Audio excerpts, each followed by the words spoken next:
Well, now you know why I don't make any tutorials, because I'm only using an ordinary camera and it just cuts out. As I was saying, one of the colleagues, she accused me of wearing my grandma's tablecloth, and everybody laughed, and so after that I just never wore anything that was crocheted again and put it away, and just thought that it was so unfashionable that I was being silly wearing it and that.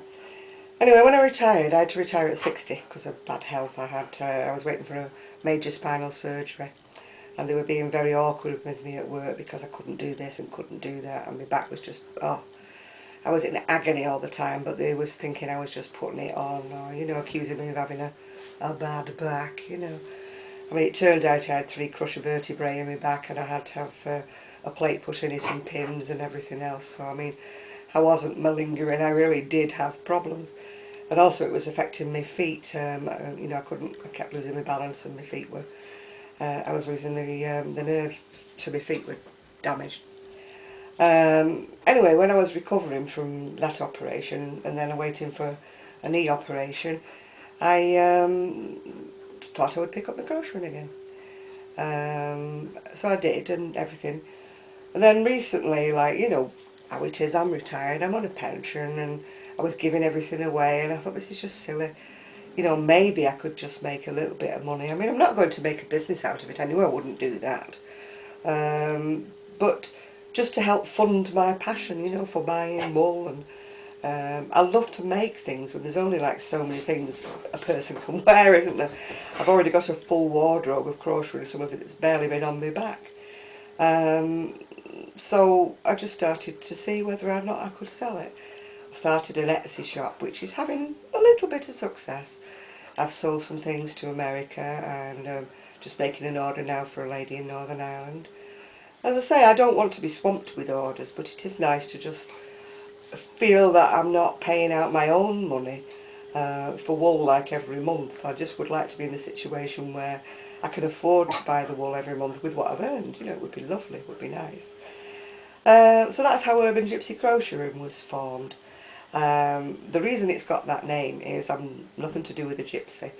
When I was fit and when my back was sort of slightly bad, I had this idea that if I did some exercise, maybe I would improve my back. And I'd read somewhere that belly dancing was a great way of manoeuvring the bottom of your back.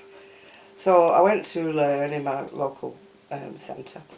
And the lady there that was teaching me, she was Katie, and she used to dance with a troupe called the Urban Gypsy Urban Gypsy Crochet, don't listen to me, the Urban Gypsies. And they used to do dance presentations, dance in public, dance whatever.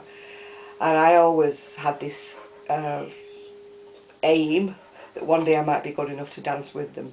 But unfortunately I never was good enough to dance with them because of my back problems, and eventually the back problems became too bad and I had to give up. But it was the way that they dressed, you know, they dressed sort of, well, old-fashioned gypsyish, I would say.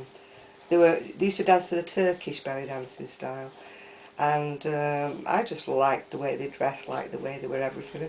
The name just caught my imagination, so when I wanted to do crochet, I just said Urban Gypsy Crochet. It just came to me that that was going to be my name. So I'm not a gypsy, I don't go around selling pegs or anything like that, you know, bit of sprigs of lucky white heather or anything. That's just my name for crocheting.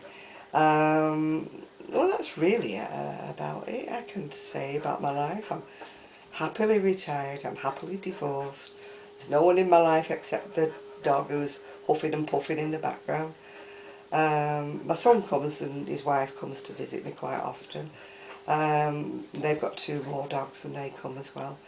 And he's in the process of helping me to sort out my garage and make it into a proper storage, you know, for all my yarn, because I've got it all squashed in a little tiny bedroom at the moment, and it's, you know, just chaos. I just can't see what I've got or anything like that. But at the moment the garage is leaking slightly, so that needs repairing. Anyway, I think that's a bit of a bio about me. What you see is what you get. That's just me.